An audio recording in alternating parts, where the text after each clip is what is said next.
La primera vez que Sofía se dio cuenta de que algo andaba mal con su hijo, Mateo, no fue cuando dejó de hablar en clase, ni cuando su maestra dijo que era demasiado sensible.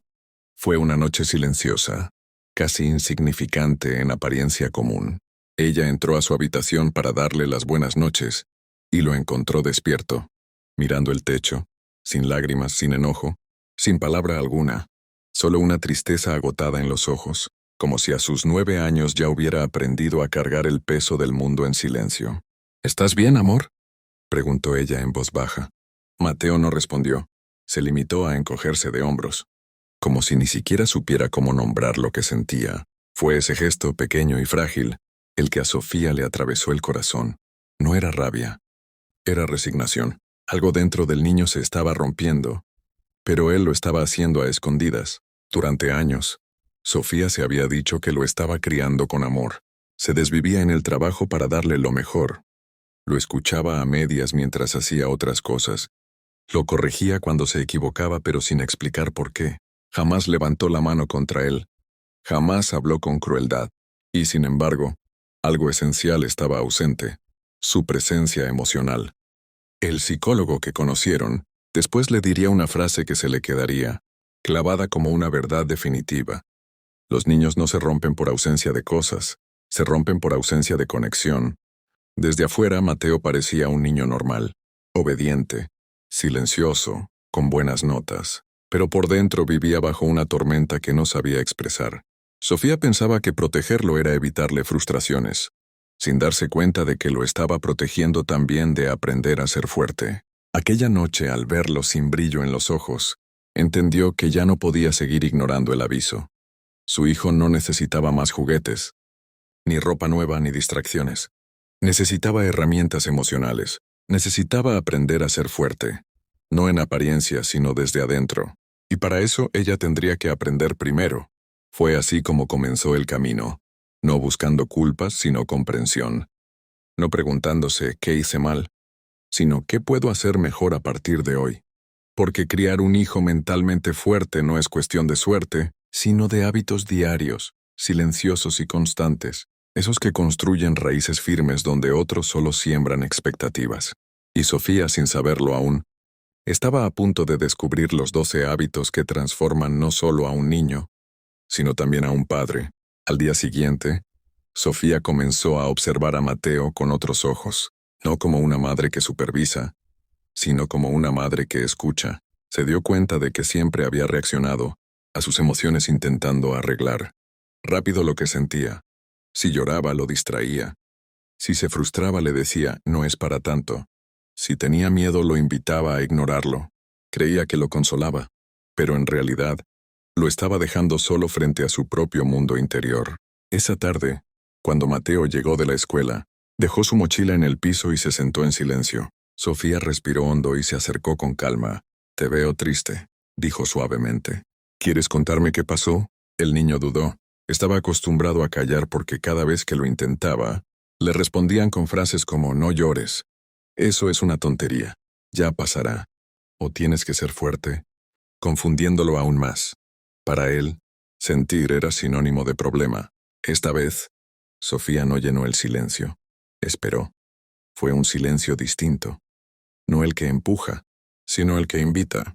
«Hoy», susurró Mateo. «Nadie quiso sentarse conmigo en el recreo». Sofía sintió un nudo en la garganta. Antes habría dicho algo automático como «no te preocupes, mañana será mejor». Pero ahora entendía. Validar es nombrar lo que duele, no esconderlo. «Debe haberse sentido muy solitario», respondió. «Y eso duele, ¿verdad?» Mateo asintió. Solo eso, y sin embargo, algo se aflojaba dentro de él. Por primera vez no tuvo que defender su tristeza ni justificarla. Ese fue el primer hábito. Dar permiso emocional. Mostrarle al niño que sentir está bien, que la tristeza no es debilidad, que la frustración no es peligro, que el enojo no lo hace malo. Los niños mentalmente fuertes no son los que no lloran, sino los que entienden por qué lloran, los que aprenden a mirar la emoción sin temerle. Más tarde, cuando Mateo ya dormía, Sofía escribió en un cuaderno: «Hoy descubrí que antes de enseñarle a hablar, tengo que enseñarle a sentir». Comprendió que la fuerza emocional no nace de evitar el dolor, sino de atravesarlo acompañado, porque cuando nadie valida lo que un niño siente, el niño aprende a esconderse de sí mismo. Cuando alguien lo mira sin juzgarlo, aprende a sostener su propia experiencia. Esa noche, Sofía se preguntó cuántas veces ella misma había sofocado sus emociones de adulta, y entendió otra verdad silenciosa. No solo estaba ayudando a Mateo, también se estaba ayudando a ella. El camino recién empezaba, y el segundo hábito que descubriría sería igual de poderoso. Modelar fortaleza sin disfrazarla de perfección, pero antes tenía que seguir escuchando, y esta vez estaba lista. Los días siguientes, Sofía comenzó a notar algo que antes le habría pasado desapercibido. Mateo no solo escuchaba sus palabras, observaba su manera de vivir. No aprendía de lo que ella decía, sino de cómo reaccionaba ella frente a la vida. Los niños no imitan discursos, imitan conductas. Una tarde, mientras preparaba la cena, recibió una llamada del trabajo, anunciándole que un proyecto importante se había retrasado. Antes, su reacción automática habría sido disimular, sonreír y fingir calma. Había crecido con la idea de que los niños no deben ver los problemas de los adultos, pero ahora entendía que ocultar todo no enseñaba seguridad, enseñaba represión. Colgó el teléfono y respiró profundo. Mateo estaba sentado en la mesa dibujando, y la miró con curiosidad. ¿Estás bien?, preguntó él, casi repitiendo la misma frase que ella le había dicho la noche anterior. Sofía sintió el impulso de decir sí, pero se detuvo. Ese era justamente el momento en el que debía modelar fortaleza auténtica, no perfección fingida. Estoy un poco frustrada, respondió con serenidad. Hoy en el trabajo algo no salió como esperaba. Me tomó por sorpresa y me hizo sentir incómoda, pero estoy respirando para calmarme y voy a resolverlo mañana. Mateo no dijo nada por unos segundos. La observó con un brillo nuevo, como quien descubre algo. Entonces, ¿tú también te pones triste o nerviosa? Sofía sonrió con ternura. Claro que sí. Todos los seres humanos sentimos. Lo importante es qué hacemos después de sentir. Ese diálogo fue pequeño, pero poderoso. Mateo acababa de aprender que la fuerza no consiste en no caerse, sino en saber levantarse en voz alta sin vergüenza. Un niño se fortalece cuando ve a sus padres manejar sus propias emociones sin explotarlas, ni esconderlas. Eso le enseña una lección silenciosa. Yo también puedo. Esa noche Sofía escribió en su cuaderno otra reflexión. Un padre que nunca se equivoca, cría hijos que se sienten obligados a ser perfectos. Un padre que reconoce lo que siente, cría hijos que se permiten ser humanos. Porque cuando los padres niegan sus emociones, los hijos concluyen que sentir es peligroso. Pero cuando los padres se muestran reales con sus miedos, sus momentos de pausa y su manera de recuperarse, los niños aprenden a confiar en sí mismos. No se trata de descargar problemas sobre ellos, sino de mostrar procesos. Estoy mal, me regulo, me cuido. Esa es la verdadera herencia emocional. Y aunque Sofía no lo sabía aún, este segundo hábito sería la base para el tercero. Enseñar a Mateo a poner límites y a decir no, sin sentir culpa. Algo que ella misma nunca había aprendido de niña. Porque criar un niño mentalmente fuerte también significa darle permiso para protegerse, incluso del mundo, y a veces incluso de los adultos. El tercer hábito apareció de una manera inesperada. Un sábado por la tarde, Sofía llevó a Mateo al cumpleaños de un compañero de clase. La fiesta era ruidosa, llena de niños empujándose entre risas y gritos. Mateo observaba todo desde la esquina, sosteniendo un regalo envuelto con demasiado cuidado. A los pocos minutos, un niño más grande se acercó, le quitó el regalo de las manos y se fue corriendo para abrirlo, como si le perteneciera. Antes Sofía habría intervenido con la clásica frase: «Déjalo, son niños», intentando evitar el conflicto. Pero ahora entendía que esa frase, aparentemente inocente, transmite un mensaje peligroso. Tu incomodidad es menos importante que la tranquilidad de los demás. Se agachó a su altura. ¿Qué te gustaría hacer?, preguntó sin dirigirle la respuesta. Mateo dudó. No estaba acostumbrado a elegir. Tenía miedo de parecer problemático. ¿Puedo pedir que me lo devuelva?, susurró. No solo puedes, respondió Sofía. Tienes derecho a hacerlo. Juntos se acercaron. Sofía no habló por él. Solo estuvo a su lado como respaldo emocional. Ese regalo era mío. dijo Mateo con voz temblorosa. Quiero dártelo yo cuando sea el momento. El otro niño lo miró sorprendido y, sin pelear, se lo devolvió. Mateo regresó con las manos un poco temblorosas, pero con los ojos encendidos. Había recuperado algo más que un objeto. Había recuperado su voz. Ese día Sofía entendió que enseñar límites no es enseñar dureza, sino dignidad. Muchos padres confunden educación con sumisión y creen que un niño bien portado es uno que nunca se defiende. Pero un niño que nunca se defiende, de adulto será alguien que permite invasiones, abusos emocionales y silencios forzados. Más tarde en casa Sofía lo felicitó. No te enojaste ni gritaste, pero tampoco te quedaste callado. Eso es poner un límite sano. Mateo sonrió tímidamente. Sentí miedo, pero también sentí que podía. Esa frase se quedó flotando en la mente de Sofía como un faro. Sentí que podía. Ese es el corazón del hábito. Enseñar al niño que defender lo propio no lo hace egoísta ni agresivo, sino consciente de su propio valor. Esa noche escribió en su cuaderno: si mi hijo aprende a decir no a tiempo, el mundo tendrá menos oportunidades de romperlo.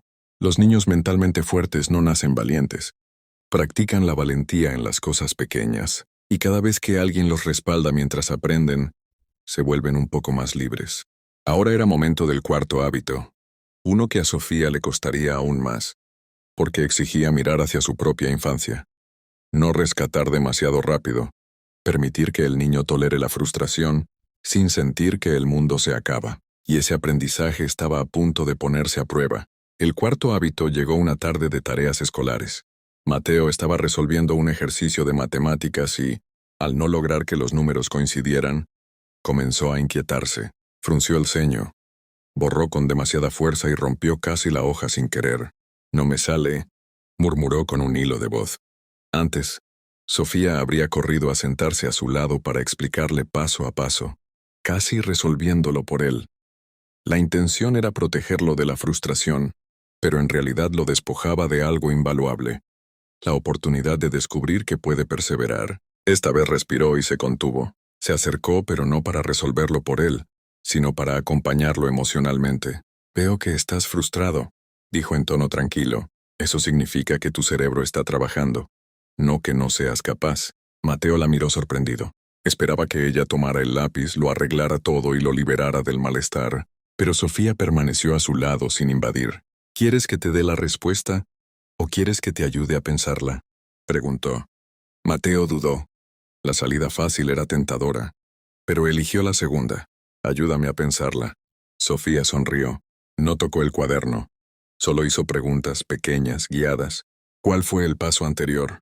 ¿Qué parte sí entendiste? ¿Qué otra forma se te ocurre? Poco a poco Mateo dejó de luchar contra el error y empezó a explorar soluciones. Cuando finalmente lo resolvió, no gritó de alegría ni aplaudió. Solo sonrió con un orgullo tranquilo, genuino, nacido del esfuerzo. Lo logré, dijo bajito, casi para sí mismo.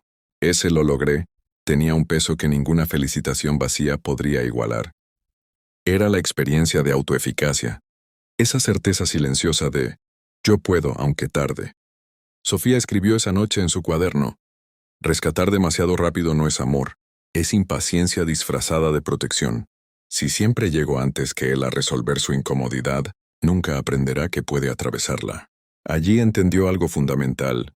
Los niños no se fortalecen cuando todo les sale bien, sino cuando descubren que pueden continuar aunque algo salga mal. Ese hábito, tolerar la frustración, es una de las bases más sólidas de la salud mental adulta. Los niños que no la desarrollan crecen creyendo que el fracaso es una amenaza. Los que sí, lo ven como un puente. Esa misma noche, Sofía se recostó junto a Mateo un instante antes de dormir.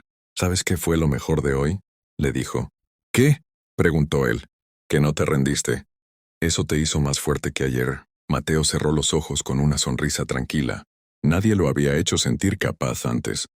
Había sido obediente, aplicado, bueno, pero nunca fuerte en su propia medida. Y así, sin grandes discursos, Sofía estaba construyéndole cimientos firmes. El siguiente hábito sería aún más profundo: enseñarle a nombrar lo que siente, en vez de cargarlo en silencio. Algo que transformaría por completo la forma en la que él se relacionaba con su mundo emocional. El quinto hábito comenzó a tomar forma una noche en la que Mateo no podía dormir. Se movía inquieto sobre la cama, con el ceño fruncido y la respiración corta. Sofía se sentó a su lado y le acarició el cabello. «Siento que tengo algo aquí», dijo él señalándose el pecho, como si estuviera apretado. Antes Sofía habría interpretado eso como nervios, y habría dicho algo, rápido como «relájate, no pasa nada». Pero ahora entendía que cuando un niño no sabe nombrar lo que siente, el cuerpo habla por él. La emoción no expresada se queda atrapada en forma de nudo, y lo que no se nombra, domina. «Ese apretón en el pecho», dijo ella suavemente, «¿se parece más a tristeza, miedo, enojo o preocupación?» Mateo tardó unos segundos. Miró hacia la ventana como si buscara dentro de sí. «Creo que... preocupación», dijo finalmente. «¿Por qué crees que está ahí?» «Porque mañana hay una exposición en la escuela, y siento que si me equivoco todos se van a reír». Sofía no corrigió. No dijo «nadie se va a reír» ni «no te preocupes tanto». Ese tipo de frases, aunque bien intencionadas, invalidan la experiencia interna. Lo acompañó. «Entonces lo que sientes tiene nombre. Miedo a equivocarte delante de los demás. Cuando lo nombras se hace más pequeño porque ya sabes quién es. No estás luchando contra algo invisible». Mateo respiró más lento. No se había resuelto el problema, pero la emoción tenía forma. Ya no era un monstruo enorme en su pecho, era algo reconocible y por lo tanto manejable. Nombrar no soluciona, pero abre una puerta. Sofía se dio cuenta de algo doloroso. Ella había crecido sin vocabulario emocional. De niña, solo existían dos palabras para todo: bien y mal. Lo demás se reprimía, se escondía debajo de la alfombra, como si el silencio volviera todo menos real. «Si no sé qué siento, no sé qué necesito». Esa frase apareció en su mente como un espejo. Decidió entonces convertir la casa en un lugar donde las emociones no fueran vergüenza, sino lenguaje. Empezaron a usar pequeñas tarjetas para identificar lo que sentían en distintos momentos del día: calma, nervios, ilusión, tristeza tranquila, enojo protector, cansancio emocional. No para analizarlo todo, sino para darle existencia. Cada vez que Mateo lograba ponerle nombre a lo que sentía, su postura cambiaba. Dejaba de estar superado por la emoción y comenzaba a comprender qué hacer con ella. Esa noche durmió más tranquilo, no porque ya no sintiera preocupación, sino porque sabía qué estaba sintiendo y por qué. Sofía escribió en su cuaderno: «La emoción no nombrada gobierna. La emoción nombrada se ordena». Con ese paso habían construido otro peldaño interno. El siguiente hábito llegaría naturalmente: enseñarle a buscar soluciones activas, no quedarse atrapado en la queja, algo que transformaría su forma de enfrentar la vida. La oportunidad para el sexto hábito surgió la mañana de la exposición escolar. Mateo se despertó con el estómago revuelto y las manos frías. Caminaba por la casa arrastrando los pies, murmurando en voz baja: «No quiero ir. Va a salir mal. Seguro me equivoco». Antes, Sofía habría intentado convencerlo con frases motivacionales apresuradas: «Tú puedes, eres el mejor, no tengas miedo». Pero ahora entendía que esas palabras no atacaban el verdadero problema. La mente seguía atrapada en el «¿y si sale mal?», girando en bucle. Se arrodilló frente a él. «Veo que estás nervioso», dijo con calma. «Eso es válido. Pero ahora quiero que pensemos juntos. Si te equivocas, ¿qué podrías hacer después?». Mateo levantó los ojos confundido por la pregunta. Nadie le había enseñado a mirar después del error. Siempre le habían enseñado a evitarlo. «No sé, ¿corregirlo?», respondió tímidamente. «Exacto», asintió Sofía. «La fuerza no está en que todo salga perfecto, sino en lo que haces cuando algo no sale perfecto». Mateo la observó, como si le costara imaginar un escenario distinto. Sofía continuó: «Dime una cosa que estaría bajo tu control hoy». El niño pensó un momento. «Practicar antes de hablar». «Bien», dijo ella. «¿Y una cosa que no esté bajo tu control?». «Lo que piensen los otros». Sofía sonrió. Ese era el núcleo del hábito. Cuando te enfocas en lo que sí puedes controlar, encuentras soluciones. Cuando te quedas en lo que no, te quedas atrapado en la queja.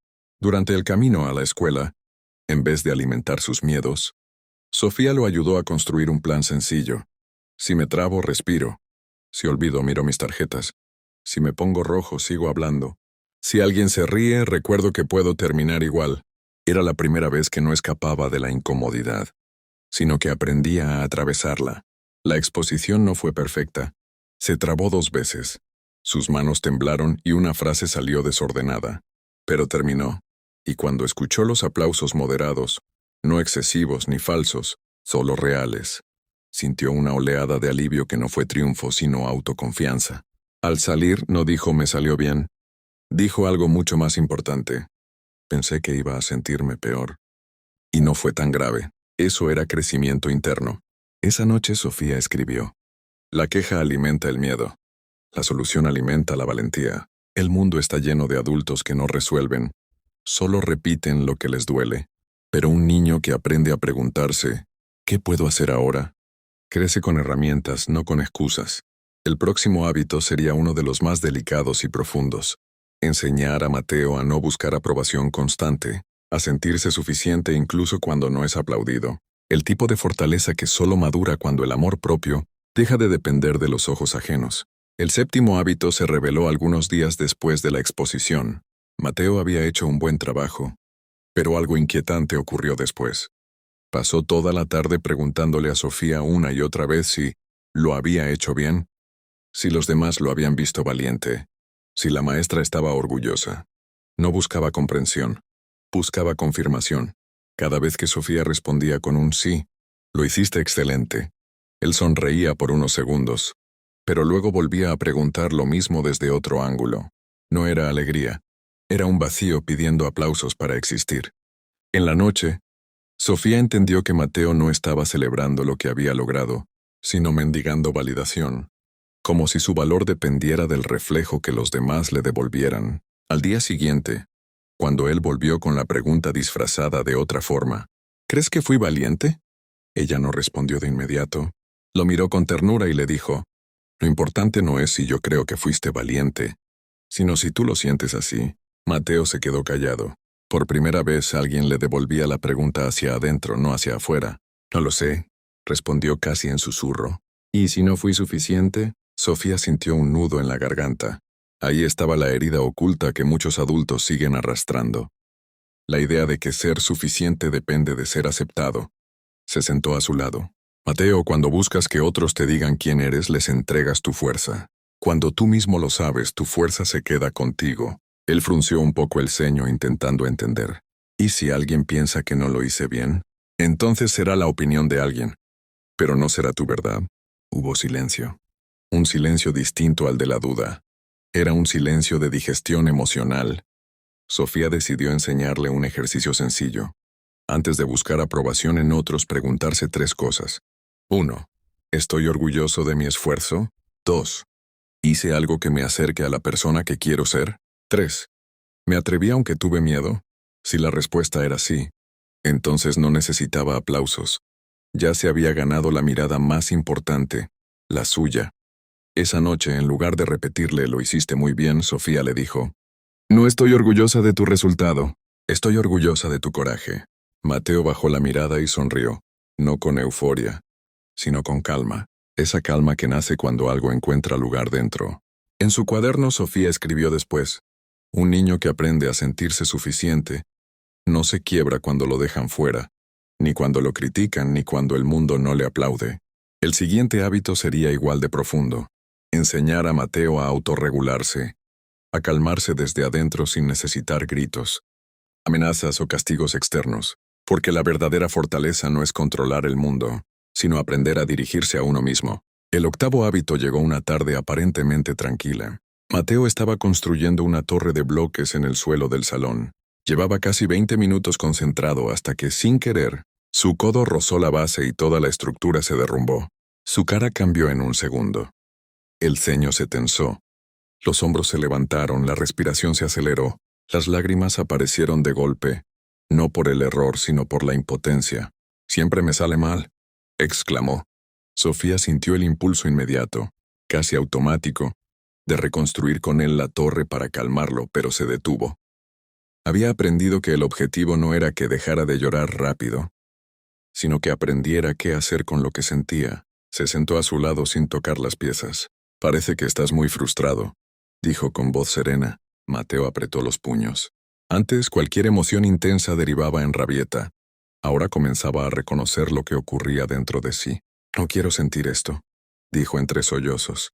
Lo entiendo, respondió Sofía. Pero no tienes que luchar con la emoción. Solo necesitas darle una salida. Mateo la miró sin comprender. ¿Qué salida?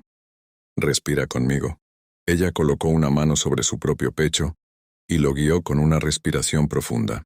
No le dijo cálmate ya, no lo forzó, no lo invalidó. Solo acompañó el proceso. Después de 2 o 3 respiraciones, la tensión del rostro comenzó a bajar. La emoción no desapareció, pero dejó de controlarlo. Cuando una emoción es grande, explicó Sofía, tu cuerpo primero necesita bajar la intensidad. Después podrás decidir qué hacer. Sentir no es el enemigo. Dejar que la emoción te gobierne. Eso es lo que duele. Mateo observó las piezas en el suelo. Todavía triste, pero ya no desbordado. ¿Puedo intentarlo otra vez? Pero después de respirar un poco más. Eso es autorregulación, respondió Sofía con suavidad. No se trata de no sentir, sino de dirigir lo que sientes. Esa tarde no construyeron la torre perfecta, pero Mateo consiguió algo más importante. Recuperó el control sobre sí mismo antes de reconstruir lo externo. Sofía escribió esa noche en su cuaderno: no quiero que mi hijo sea un niño que necesita que el mundo se acomode para estar bien. Quiero que aprendan a acomodarse dentro de sí mismo. Muchos adultos nunca aprendieron esto. Esperan que todo afuera se calme antes de poder calmarse ellos mismos. Pero un niño que aprende a regular su mundo interno no se derrumba ante lo inesperado. Se sostiene. Ese hábito abrió el camino al siguiente: cultivar la responsabilidad emocional. Enseñar que no siempre somos culpables de lo que sentimos, pero sí somos responsables de lo que hacemos con eso. Un paso decisivo hacia la madurez afectiva. El 9º hábito apareció durante una situación cotidiana, de esas que parecen pequeñas, pero revelan mundos internos. Una tarde Mateo llegó a casa molesto, tiró la mochila sobre el sofá y cruzó los brazos con fuerza. Estoy enojado porque Tomás me hizo sentir mal, dijo. Antes Sofía habría respondido con algo como: no le hagas caso, él es así, poniendo el foco en el otro. Pero ahora sabía que ese enfoque mantiene a los niños dependientes del comportamiento ajeno. Si el otro cambia, estoy bien. Si el otro no cambia, sigo lastimado. Eso no es fortaleza, es cadena. Se sentó frente a él con calma. Quiero entender, dijo. ¿Qué hizo Tomás? Se rió cuando yo estaba leyendo en clase. Todos miraron. Me dio vergüenza. Él tiene la culpa de que yo me sintiera así. Sofía tomó aire lentamente. Allí estaba el punto exacto. Confundir causa con responsabilidad. Mateo, tú no tienes la culpa de haberte sentido mal. Sentirse herido es natural. Pero la emoción que apareció es tuya, no de Tomás. Lo que él hizo fue el disparador. Pero lo que pasa dentro de ti, te pertenece a ti. Él frunció el ceño. ¿Entonces no fue su culpa? Él es responsable de su burla, aclaró Sofía. Pero tú eres responsable de lo que haces con lo que esa burla te provocó. Hubo un silencio largo, no por incomodidad, sino porque Mateo estaba reorganizando su comprensión. O sea, no puedo controlar que él se burle, dijo despacio. Pero sí puedo elegir qué hago después. Sofía asintió con una sonrisa suave. Eso es responsabilidad emocional. No regalarle a otro el poder de decidir cómo vas a sentirte por el resto del día. Mateo bajó la mirada, pero esta vez no desde la tristeza, sino desde la reflexión. Entonces, ¿qué puedo hacer la próxima vez?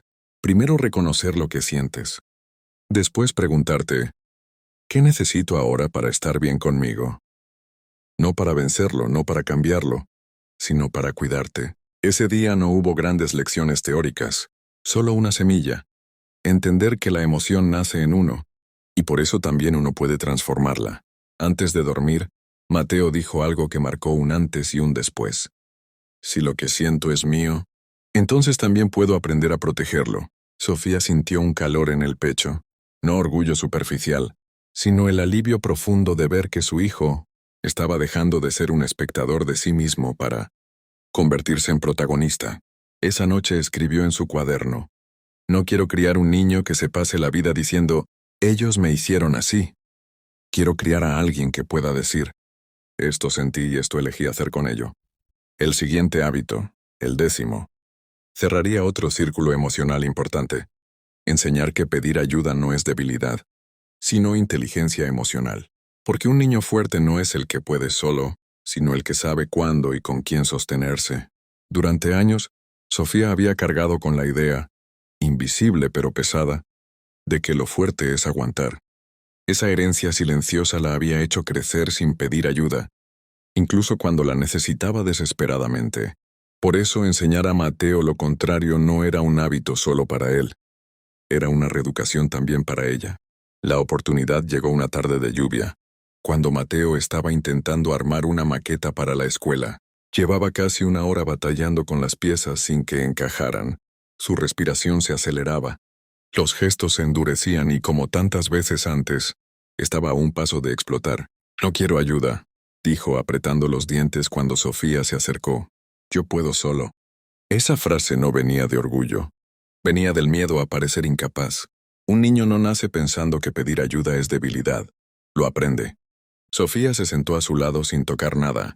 «Poder solo no siempre te hace fuerte», susurró. «A veces, lo que te hace fuerte es saber en qué momento pedir una mano». Mateo insistió en continuar, y la maqueta terminó rompiéndose. El estallido que siguió no fue contra la maqueta, sino contra sí mismo.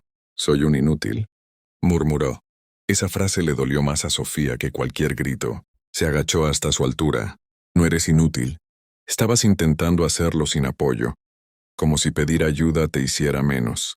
Pero, mi amor, pedir ayuda no es rendirse, es elegir acompañarte». Mateo levantó la mirada, todavía con frustración en los ojos. «¿Y si se burlan de mí? ¿Y si creen que no sé?». Sofía respiró, y con un tono más honesto que pedagógico dijo: «La mayoría de las personas que se burlan de quien pide ayuda son las mismas que nunca se atreven a hacerlo». Guardó silencio unos segundos y añadió: «Pedir ayuda es un acto de valentía, porque te hace confiar en otro». Luego tomó una pieza que estaba en el suelo. «¿Quieres que lo intentemos juntos?». Mateo dudó, pero por primera vez, en vez de resistirse, bajó los hombros y asintió, no desde la rendición, sino desde la apertura. «Sí, ayúdame». Trabajaron lado a lado. No hubo prisas, ni comparaciones, ni sensación de derrota. Solo cooperación. Cuando terminaron, Mateo sonrió, no por la maqueta en sí, sino por la paz interna que sintió. Esa noche, antes de dormir, dijo algo que Sofía no olvidaría. «Creo que pedir ayuda se siente como descansar un poquito en alguien». Entonces entendió. La fortaleza no es dureza, es flexibilidad. No se construye desde el aislamiento, sino desde el vínculo. El siguiente hábito, el número 11, tocaría un terreno aún más profundo. Enseñar a poner límites sin sentir culpa. Porque no basta con saber pedir ayuda. También hay que saber decir hasta aquí. El aprendizaje sobre los límites no llegó desde la teoría, sino desde una escena pequeña que, por dentro, movió algo enorme. Un sábado por la tarde, los primos de Mateo vinieron a jugar a la casa. Al principio todo marchaba bien, hasta que uno de ellos quiso usar su cuaderno de dibujos, ese que Mateo consideraba su lugar seguro. «Préstamelo», dijo el primo ya con la mano encima. Mateo se tensó. Su instinto fue permitirlo como hacía siempre para ser bueno, aunque por dentro sintiera que se estaba traicionando. Antes de responder, miró a su madre en busca de aprobación invisible. Sofía notó el miedo en esos ojos. Miedo a quedar mal. Miedo a ser juzgado. Miedo a que decir no significara perder cariño. Ese era su reflejo exacto. Porque a ella le había pasado toda la vida. Se acercó sin intervenir directamente, solo ofreciendo presencia. Mateo tragó saliva. «No quiero prestarlo. Es mío, y lo uso solo yo». El primo frunció el ceño. «¡Qué egoísta!». El golpe emocional fue inmediato, pero Sofía dio un paso al frente. «No es egoísmo cuidar algo importante para uno», dijo con calma. «Aprender a decir esto no también es respeto». El primo puso los ojos en blanco y se fue a jugar a otra cosa. Mateo quedó en silencio, todo temblor interno. «¿Está mal que dijera que no?», susurró luego cuando estuvieron solos. «No», respondió Sofía con ternura rotunda. «Lo que está mal es enseñarte que tienes que darte siempre, aunque te duela». Los ojos de Mateo se humedecieron. «Pero siento como si hice algo malo». «Eso se llama culpa aprendida», explicó ella. «Es la sensación que aparece cuando pones un límite por primera vez después de años de callarte». Él la miró curioso. «¿Y se va?». «Sí». Se va cuando entiendes que protegerte no es dañar a nadie. Mateo acarició la tapa de su cuaderno. No sonrió, pero respiró más hondo. ¿Eso fue suficiente? Aquella noche Sofía escribió en su cuaderno: la frontera entre yo y el otro se llama límite. Nadie puede aprender a cuidarse si no sabe dónde termina su entrega y empieza su dignidad. Pero lo más valioso ocurrió horas después. Ya antes de dormir, cuando Mateo, todavía procesando lo vivido, preguntó: «Mamá, ¿y si alguien se enoja porque le digo que no? Entonces es alguien que no sabe amar sin poseer», respondió. «Quien te quiere de verdad no necesita invadirte para sentirse seguro». Ese día Mateo entendió que poner límites no lo alejaba de los demás, lo acercaba a sí mismo. El último hábito, el número 12, traería el cierre emocional. Aprender a fallar sin destruirse, porque la fortaleza mental no nace en el éxito, sino en la forma en que uno se levanta después de caer. El último hábito apareció en el lugar donde siempre se revelan las verdades profundas. En el fracaso. Nadie aprende realmente a ser fuerte cuando todo sale bien, sino cuando algo duele y no huye. Eso fue lo que sucedió el día en que Mateo participó en una competencia escolar de lectura en voz alta. Había practicado durante semanas, con ilusión y miedo mezclados. El día del evento la voz le tembló. Las palabras se desordenaron. La garganta se secó y, en medio de la lectura, se quedó en blanco. Un silencio pesado lo envolvió. Algunos compañeros murmullaron, y Mateo, con el rostro ardiendo, bajó del escenario deseando desaparecer. Cuando llegaron a casa, no quería hablar. Se encerró en su habitación repitiendo en su cabeza: «Fallé. No sirvo. No debería haberme presentado». Minutos después, Sofía se sentó a su lado en el borde de la cama. «Te vi llorar por dentro, hijo», dijo con ternura, «pero no vi a un niño que fracasó. Vi a un niño que se atrevió». Él apretó los labios. «Pero salió mal». «Salir mal es parte del camino», respondió ella. «Lo importante no es lo que ocurrió en el escenario, sino lo que haces ahora, aquí contigo». Mateo la miró vulnerable. «Tengo miedo de volver a intentarlo». «Eso se llama herida», explicó suavemente. «No se cura evitando, se cura procesando». Luego añadió algo que cambió el tono de la conversación. «Fallar no te define lo que aprendes de lo que fallaste». Él respiró hondo y por primera vez, en vez de esconderse en el dolor, empezó a mirarlo de frente. «Entonces, si aprendo algo, deja de doler. Deja de doler con vergüenza y empieza a doler con sabiduría», respondió Sofía. «Y esa es la clase de dolor que te hace crecer». Mateo guardó silencio. Algo dentro de él estaba cediendo, soltando el miedo que lo hacía sentir incapaz. No se trataba de hacerlo perfecto, sino de permitirse ser humano. Esa noche, al cerrar los ojos, entendió que la fortaleza no es no caerse, sino no dejar que la caída se convierta en identidad. Sofía, ya desde su propio mundo interior, escribió: «Quiero que mi hijo sepa que la vida no se mide en aciertos, sino en valentías. Y no hay valentía más grande que volver a levantarse después de verse roto». El círculo estaba completo. El último hábito no era una técnica, ni un consejo externo, era un recordatorio de dignidad.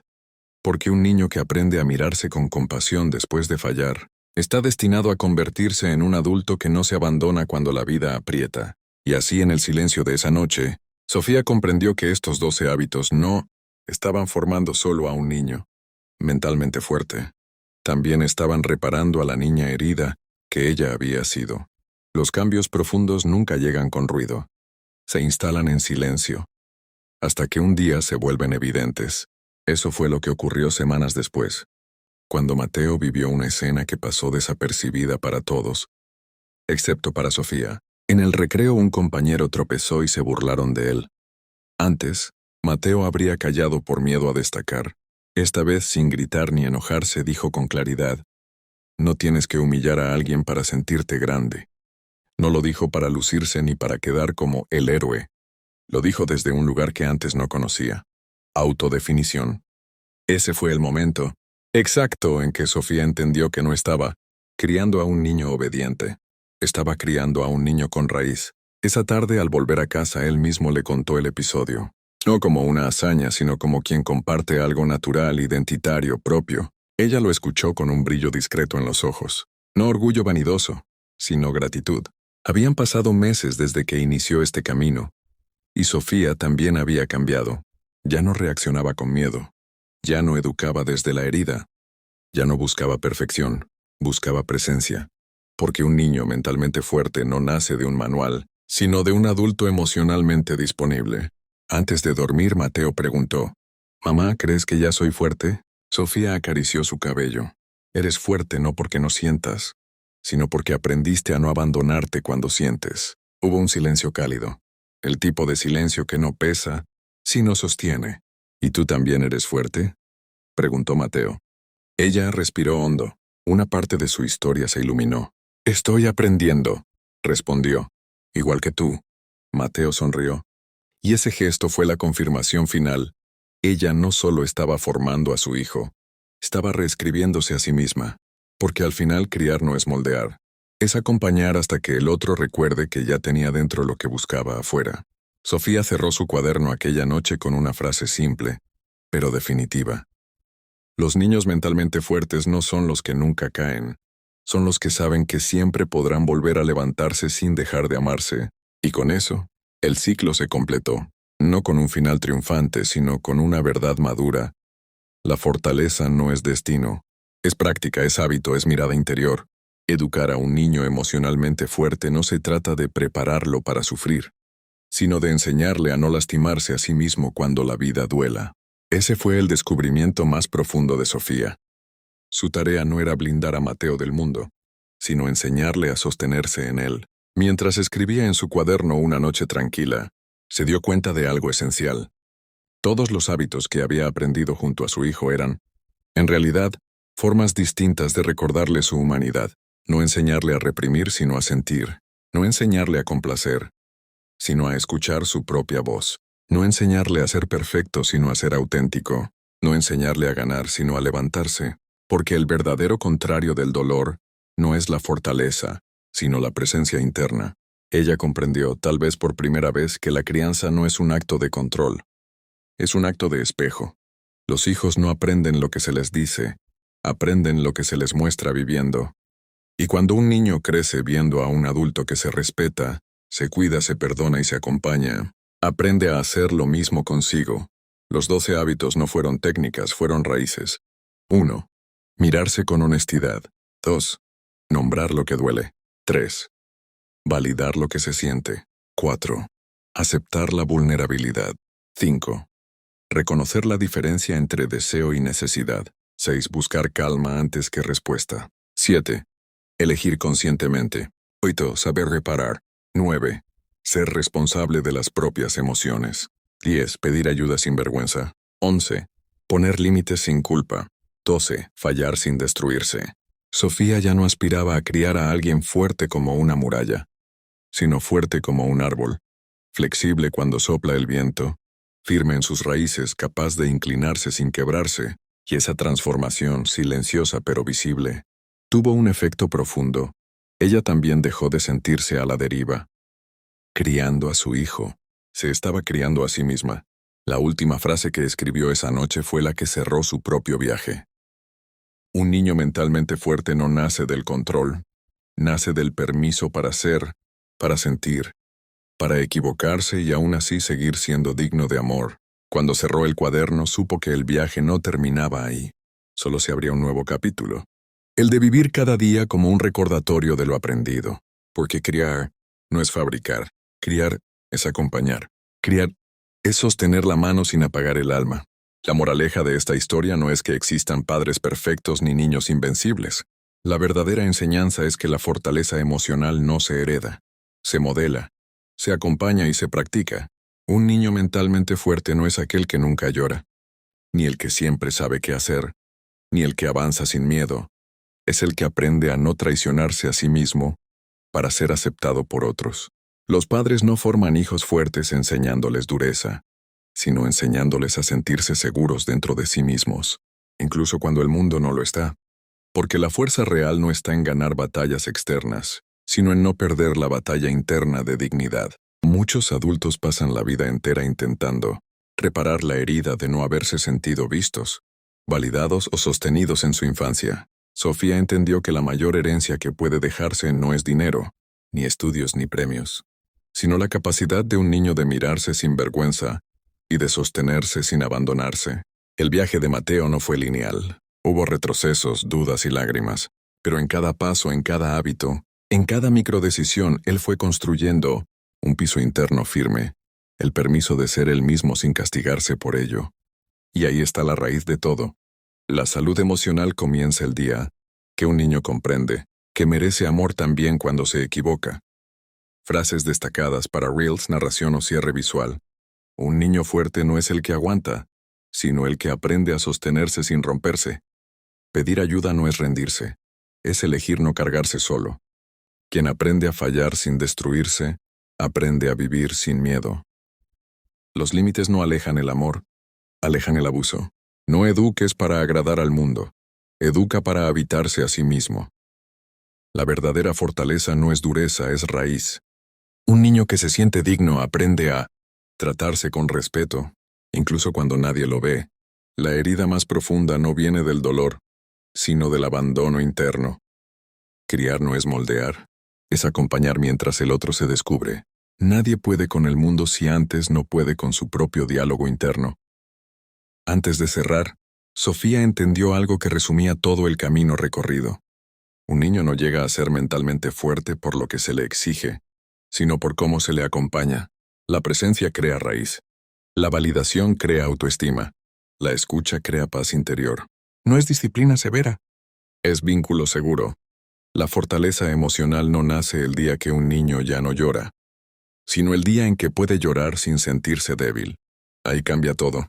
Ahí deja de defenderse del mundo y empieza a habitarse. Ese fue el legado invisible que Sofía decidió dejarle a Mateo. No enseñarle a ser invencible, sino enseñarle a no dejarse solo. A moraleja resumida en 3 líneas. La verdadera fuerza no es ausencia de caída, sino la capacidad de volver a levantarse sin perder la dignidad. Un niño mentalmente fuerte no se define por el control, sino por la conexión consigo mismo. Criar es enseñar a quedarse al lado de uno mismo, incluso cuando todo tiembla. Mini frases tipo clip 10-15. 1. No quiero un hijo perfecto, quiero un hijo presente. 2. El niño fuerte no es rígido, es flexible sin quebrarse. 3. Cuando un niño se siente seguro, aprende a ser él mismo. Claro, el amor no se gana, se recibe. El respeto se practica. 5. Cuidarte no es egoísmo, es dignidad. 6. El límite no es rechazo, es autodefensa emocional. 7. No estás roto, estás aprendiendo a sostenerte. 8. Fallaste. Sí, pero sigues siendo digno. 9. La calma también es una decisión. 10. Sentir no es debilidad, es humanidad. 11. El miedo no es enemigo, es mensaje. 12. Pedir ayuda no te hace pequeño, te hace sabio. 13. Tu valor no depende de aplausos, sino de raíz. 14. Cuando te eliges, te fortaleces. 15. No eduques para que te obedezcan, educa para que se escuchen.